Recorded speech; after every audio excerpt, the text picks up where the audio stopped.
সুপ্রিয় দর্শক মণ্ডলী, আমি ভণ্ড মিয়া আপনাদের সামনে হাজির হয়ে গেছি। তো আমি আবার জনদরদি, মানুষের দুঃখ কষ্ট একবারে দেখতে পারি না। তো এসেছিলাম চা বাগানে, হরিণছড়া চা বাগানে। এখানে এসে দেখলাম এই রাস্তাটা ভাঙা, মানে 4-5 দিন আগে এসে দেখেছিলাম রাস্তাটা ভাঙা। তো আমি মোটামুটি একটা উদ্যোগ নিয়ে রাস্তাটা করে দিলাম। হ্যাঁ, তো আপনারা সবাই যারা যারা দেখছেন লাইক কমেন্ট শেয়ার করবেন।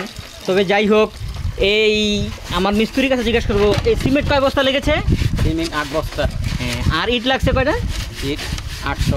হ্যাঁ, 800 ইট লেগেছে। সব মোটামুটি সব করেছি আর কি, আল্লাহ ভরসা। মানে করতে টাকা পয়সা আনছি আমি নিজেও জানি না, তবে দিলাম আর কি করে। আপনাদের বিল কত হয়েছে?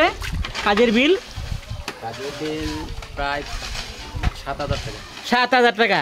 তো ইনশাল্লাহ অপেক্ষায় থাকেন, কেয়ামতের আগে দেওয়ার চেষ্টা করব। ধন্যবাদ। আমাদের যে এই কাজের যে ডাইরেক্টর, মানে কি বলে, কন্ট্রাক্টর, তার কাছে কিছু মতামত নেব। তো কাজের কি অবস্থা? কাজের অবস্থা ভালো, কাজের অবস্থা ভালো, খুব ভালো। যাই হোক, তো এখানে খরচপাতি যা মিলিয়ে হয়েছে ইনশাল্লাহ কিয়ামতের আগে দেওয়ার চেষ্টা করব। হ্যাঁ, ঠিক আছে। তো এই পর্যন্ত আপনারা রোজা থাকবেন আর কি। হ্যাঁ, ধন্যবাদ। ধন্যবাদ, সবাই ভালো থাকবেন।